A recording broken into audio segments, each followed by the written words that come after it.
آج ہم جانیں گے مالٹے کے بارے میں کچھ دلچسپ حقائق، تو ویڈیو آخر تک لازمی دیکھے گا۔ دوستوں، سردیوں کے موسم کا سب سے ذائقہ دار پھل مالٹا ہے، جو سردیوں میں سب سے زیادہ کھایا جاتا ہے۔ کیا آپ جانتے ہیں اس میں صرف 85 کیلوریز ہوتی ہیں؟ یہی وجہ ہے کہ مالٹے کے بہت سے طبی فوائد ہیں۔ مالٹے کے فوائد نہ کہ کھانے سے حاصل ہوتے ہیں بلکہ اس کا جوس اور چل کے بھی بہت کارآمد ہے۔ معزز ناظرین، اس ویڈیو میں ہم آپ کو مالٹے کے بہت سے فوائد بتا گے تاکہ آپ اس کے فوائد سے مفید ہوں، تو ویڈیو کو آخر تک لازمی دیکھے گا۔ مالٹے اور اس کے چھلکوں سے صحت اور حسن پائیں۔ وٹامن سی کا سب سے بہتر خزانہ مالٹے کی شکل میں موجود ہے۔ مالٹا مزاج کے لحاظ سے سربتر ہے، یہ ہاضم ہوتا ہے۔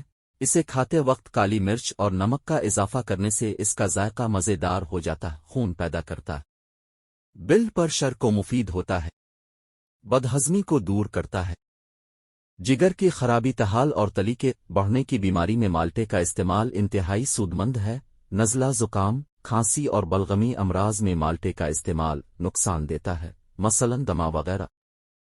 جگر کی گرمی کو دور کرتا ہے، یہ پیاس بجھاتا ہے، طبیعت کو صاف کرتا ہے اور طاقت بخشتا ہے۔ پھوڑے پھنسیوں میں مالٹے کارس بغیر نمک مرچ پینا مفید ہوتا ہے۔ یرقان اور بخار میں اس کا استعمال مفید ہوتا ہے۔ اس کا چھلکا چہرے کا رنگ نکھارنے میں مفید ہوتا ہے۔ اس کا طریقہ یوں ہے کہ مالٹے کے چھلکے کے اندرونی سفید حصے کو صاف کر کے رگڑ لیں اور تیل سرسوں ملا کر رات کے وقت چہرے پر لیپ کر کے سو جائیں۔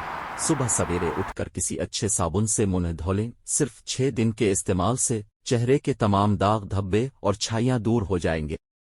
مالٹے کے چھلکے کے صرف زردی والے حصے کو ہی اگر رات سونے سے قبل چہرے پر مل لیا جائے اور سیل کوئی 5 منٹ تک جاری رہے تو مذکورہ بالافاد ہے چند ہی روز کے استعمال سے ہو جاتا ہے۔ اگر ہاتھ اور پاؤں کے تلوے جلتے ہوں یعنی ان سے گرمی نکلتی محسوس ہوتی ہو تو 6 عدد مالٹے رات کو چھیل کر ان پر نمک اور کالی مرچ لگا کر اس میں رکھیں اور صبح نہار میں کھانے سے یہ مرض دور ہو جاتا ہے۔ سرخ مالٹا فوائد کے اعتبار سے عام مالٹے سے زیادہ مفید ہوتے ہیں۔ اس میں وٹامن سی کی وافر مقدار پائی جاتی ہے، خون کی حرارت کو کم کرتا ہے،